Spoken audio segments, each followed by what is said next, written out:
Hi, I'm Joseph Berardo. At MagnaCare, we believe that all citizens need to be informed about the healthcare issues that affect their lives. That's why we're proud to support the programming produced by the Caucus Educational Corporation and their partners in public television. This special edition of One-on-One with Steve Adubato is brought to you from the Tisch WNET studios at Lincoln Center. Funding has been provided by Oscar Health Insurance, Robert Wood Johnson University Hospital, the heart of academic medicine, Johnson & Johnson, Valley National Bank, NJM, auto insurance, homeowners insurance, and more, with a focus on safety and financial stability, the Fidelco Group, and by the Russell Berry Foundation. Promotional support provided by Commerce Magazine and by Meadowlands Regional Chamber, building essential connections that drive business growth. This is One-on-One. I'm an equal American just like you are. The jobs of tomorrow are not the jobs of yesterday. Look at this. You got this? Here it is, man. Look at that. Life without dance is boring. When you first heard that they were doing Charlie Rose and Gayle King, didn't you go, what? Do you enjoy talking politics? No. People call me because they feel nobody's paying attention. Our culture, I don't think, has ever been tested the way it's being tested right now. Such a good question. High five. Hi, Steve Adubato. Welcome to the Tisch WNET studio here in the heart of Lincoln Center. It is my honor and pleasure to introduce someone people know. Everybody knows you. Bethenny Frankel. I'll say this. It says cast member to Bravo's TV hit series, The Real Housewives of New York City, and also the CEO and founder of Skinny Girl. That's a heck of a brand. It's an amazing brand. It's really exciting. It's definitely got legs. Describe the brand. It started out as a low-calorie margarita. I was the first person to ever create a low-calorie cocktail marketed to women in a world that is run by men and marketed to men. And it was pretty disruptive, and it was definitely a game changer. And there was a time when it was the fastest-growing cocktail in history. And so it's been amazing, but I've turned it into not only the margarita, it's turned into everything in practical solutions for women, from wines, vodkas, nutritional bars, protein Look at that. shakes. Looking at that shot. That's like, what don't you have? Microwave popcorn. Microwave popcorn, non-alcoholic beverages, sweeteners, salad dressings, candy coming, coffee coming. But it's spaces that I see holes where there's something to solve, a problem to solve. And I think that it's very simple, it's straightforward, you know what you're getting. The taste is always amazing. I'm completely involved. Most people think that I sold the company. Skinny Girl is my brand.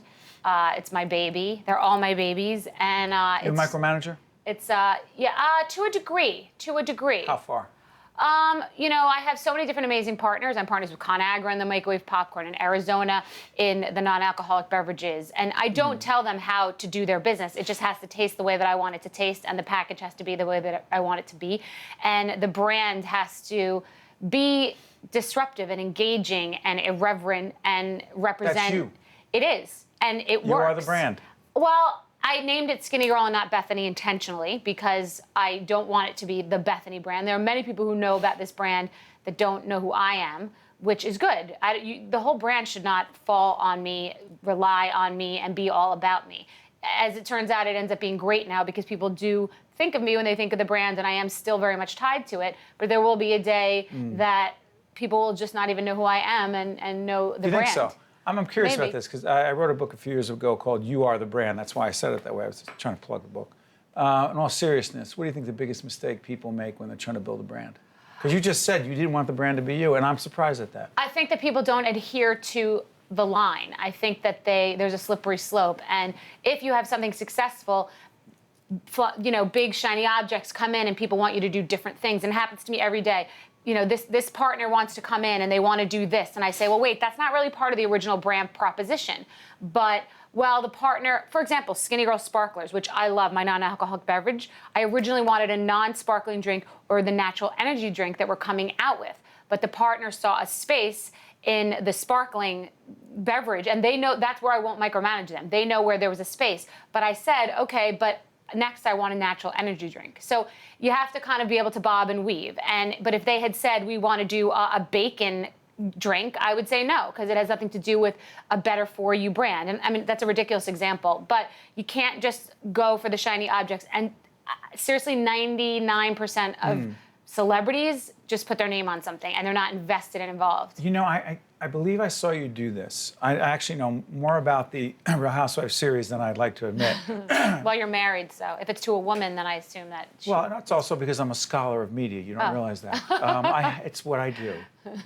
That's my way of explaining things. So I'm watching you give advice to, who was it? Because you're in a meeting. She forced you to come to a Sonia. meeting. So you knew right away. Yes. And you were like, she was saying, I'm going to do this, and then I'm going to have 18 different products. And you started to ask a series of what I thought were quite strategic and smart questions about how one thing was connected to the next. And I think you were about to pull your hair out. I was, because what happens a lot on reality television and with Housewives in particular is people think that it's easy. They look at someone who is successful. Oh, I thought of an idea, and then all of a sudden it was just, the fastest growing liquor brand in history. Like, I worked like a dog. I would have probably been successful without the television show, not as quickly, but I mean, I am so involved and so invested, and I see so many people come in here and they're not even working. They're out drunk every night, and they come in and they get some partner who's some dumb partner to invest money in someone just because they're on television. Bravo is such a savvy audience, and in general, television watchers are so smart, and they feel it and they taste it. And she had a toaster, and she was a cabriolet dancer, and she had an event business. The person who's You don't see the connections?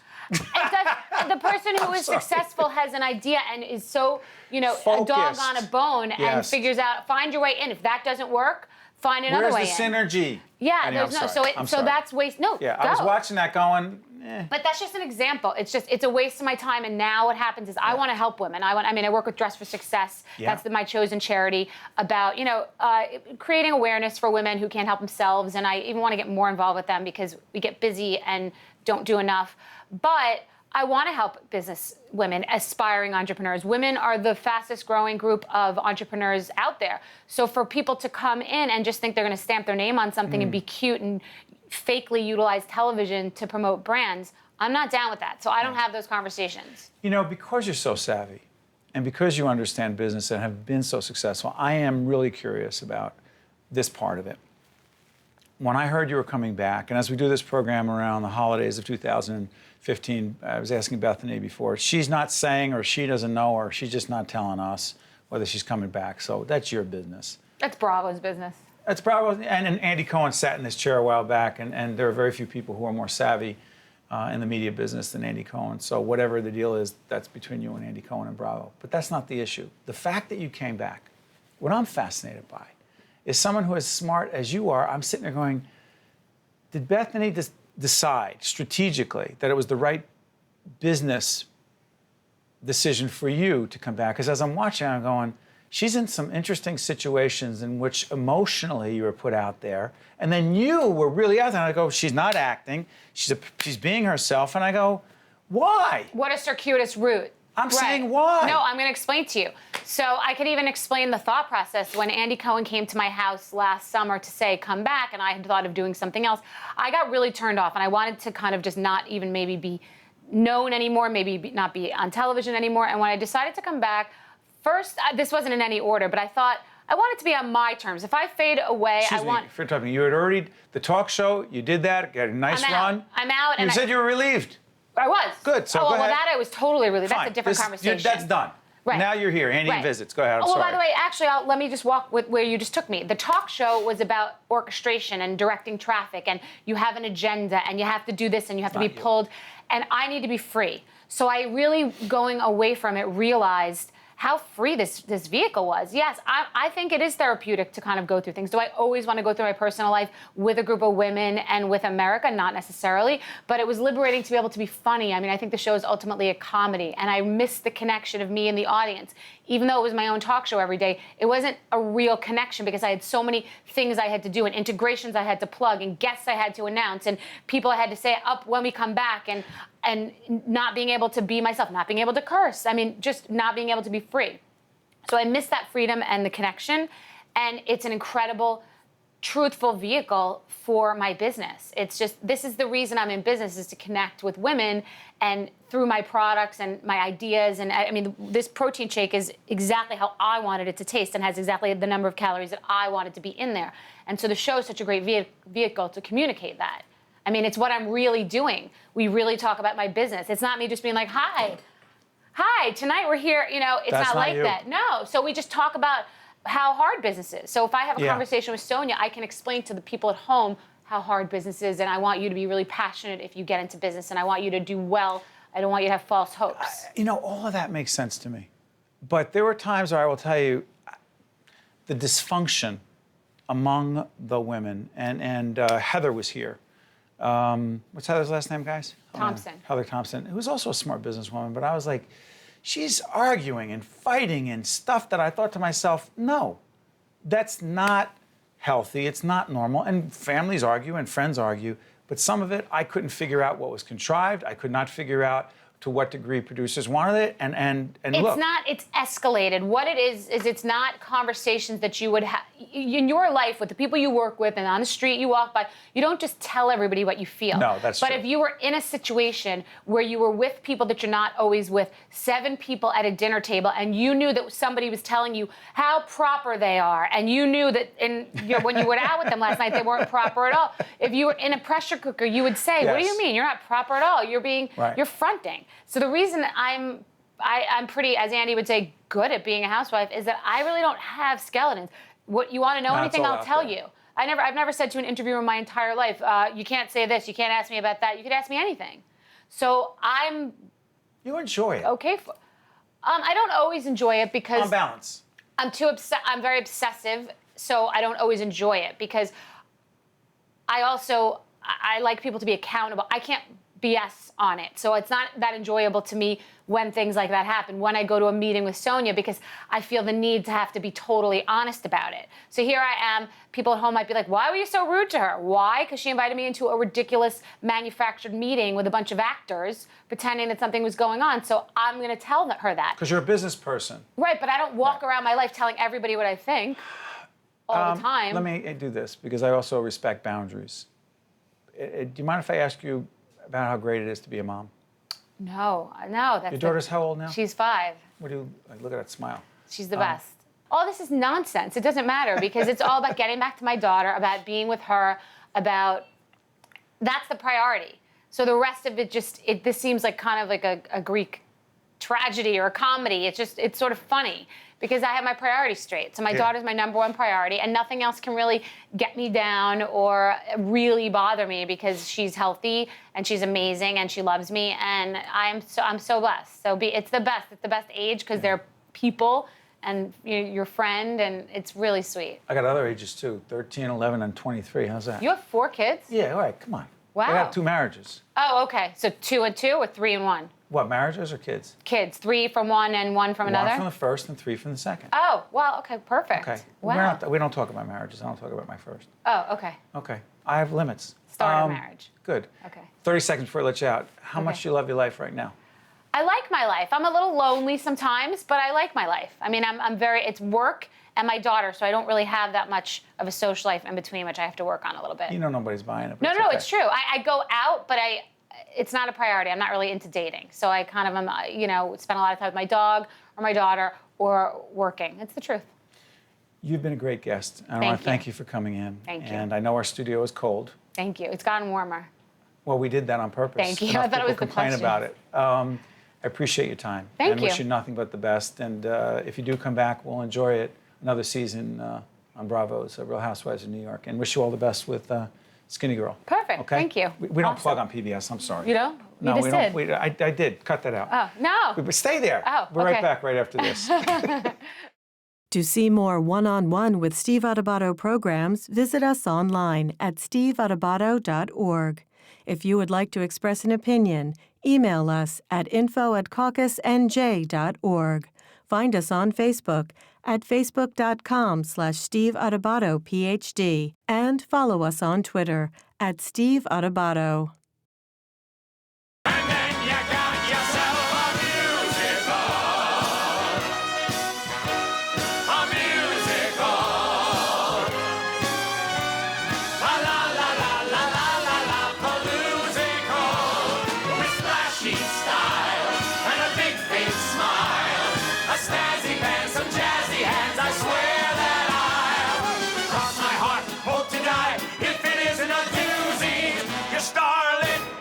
Quit Big Hit Musical.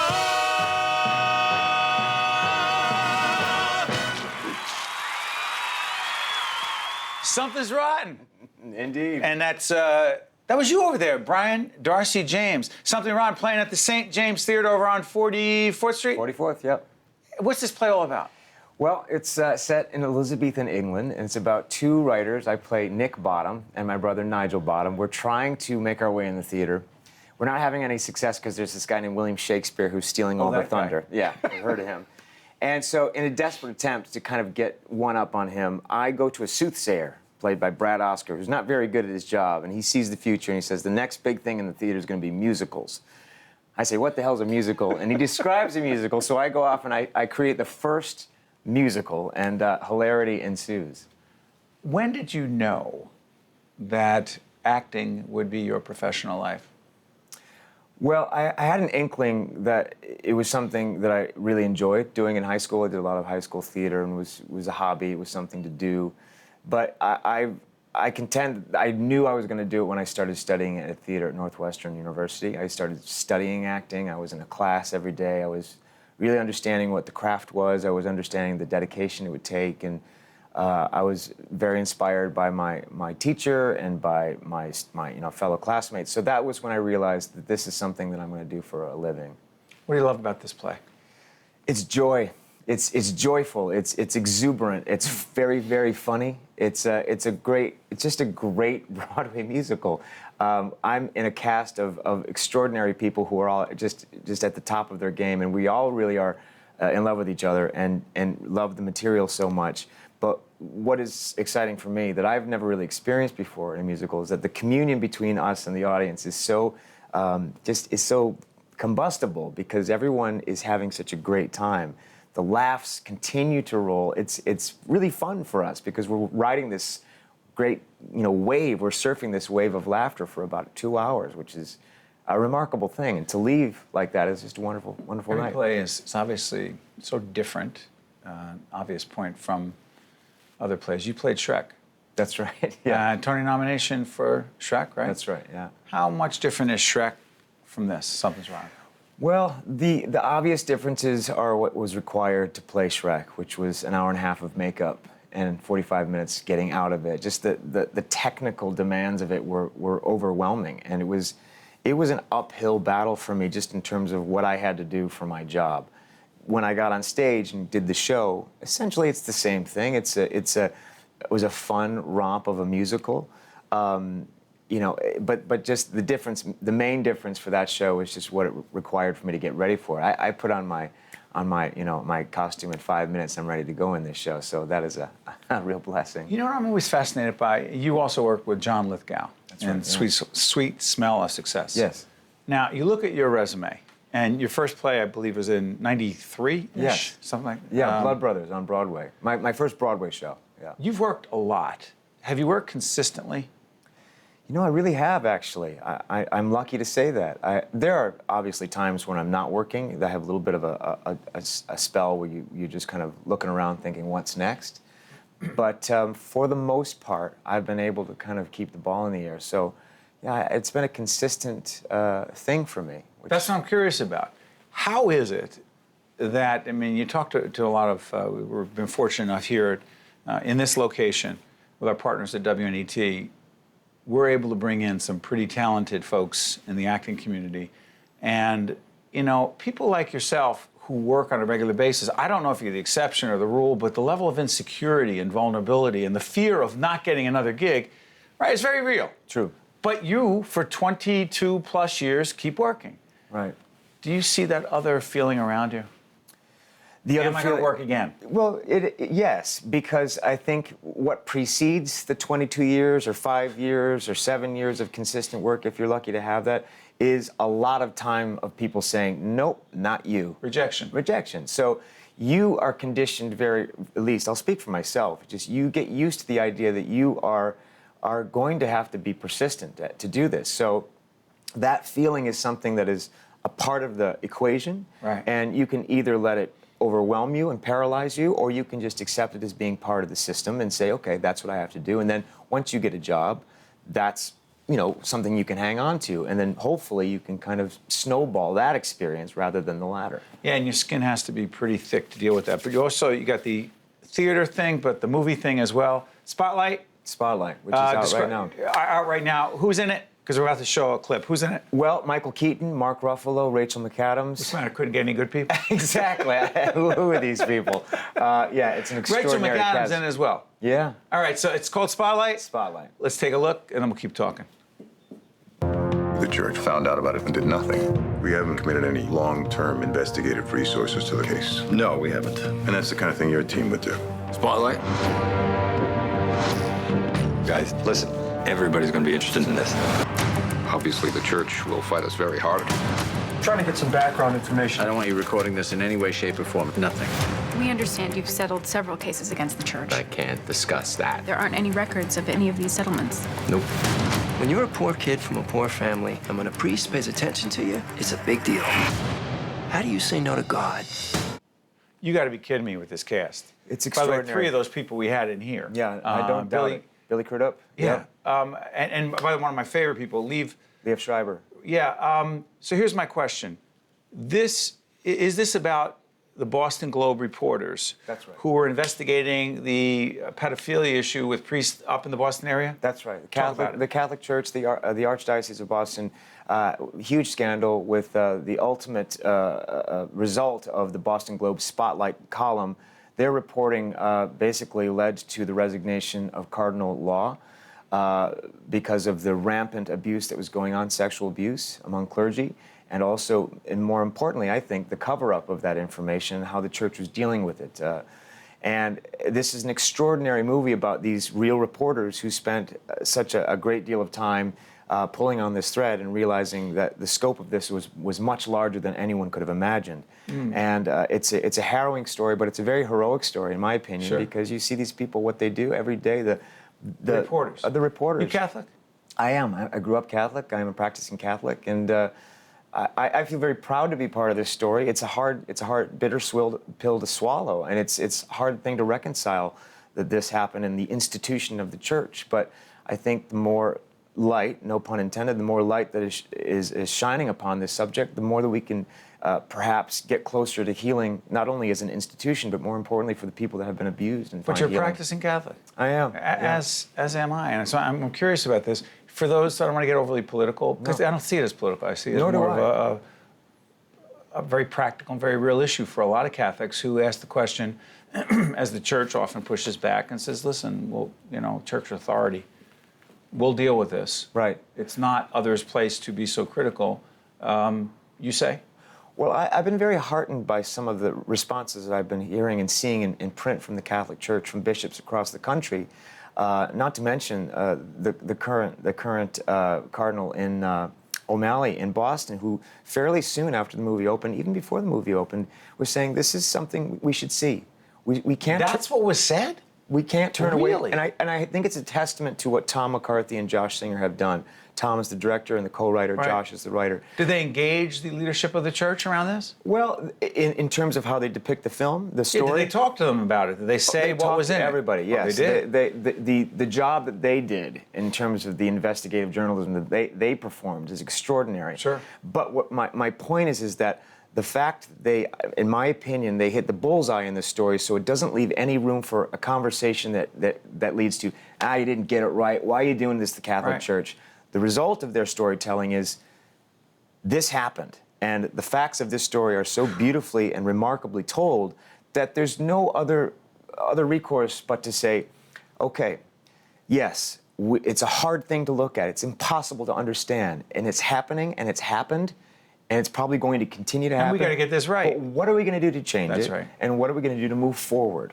Can we take a look at Spotlight? I think you're in this. Let's go for it. Hey, Mac. Hey. If I wanted historical data on a priest's parishes he'd been assigned to, where would I find it? The Gagan case? It's all in the clips. Lisa has the source material. Yeah, what if it was for another priest, one that hadn't been in the papers? You looking at another priest? Who are you looking at? Any ideas? Oh, come on, Matt. You're not going to tell me? I gotta get to a meeting. Thanks, Mac. Hey, Steve. So there were more priests that weren't even on the original list of priests that were being looked at. That's and right. The investigation the scandal just grows. It was stunning. And what the movie depicts is how these reporters are seeing the ceiling being raised on what exactly it is they're reporting, and just the unbelievability of that. And ultimately, their success in nailing it down to such an extent that the story became irrefutable.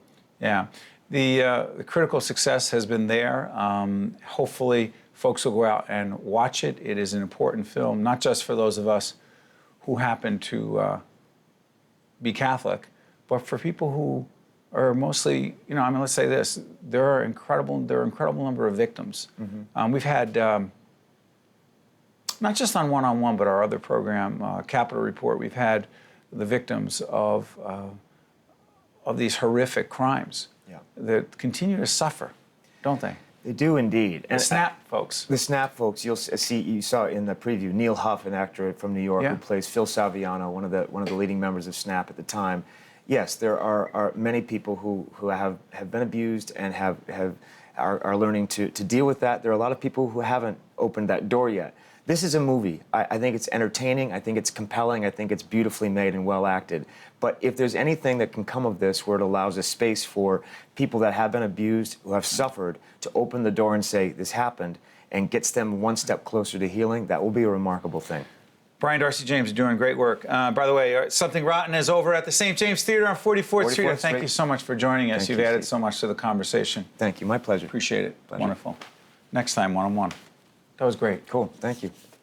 One-on-One with Steve Adubato has been a production of the Caucus Educational Corporation, celebrating over 25 years of broadcast excellence. This special edition of One-on-One with Steve Adubato is brought to you from the Tisch WNET studios at Lincoln Center. Funding has been provided by Oscar Health Insurance, Robert Wood Johnson University Hospital, Johnson & Johnson, Valley National Bank, NJM, the Fidelco Group, and by the Russell Berry Foundation. Transportation provided by Airbrook Limousine, serving the metropolitan New York, New Jersey area. Driving safety is not a joke. It's not a punchline. It's more than just an ad campaign. It's a frame of mind. And it's an everyday commitment. By taking a few simple steps, many car accidents can be avoided. Become an advocate for driving safety today. This message has been brought to you as a public service by NJM Insurance Group.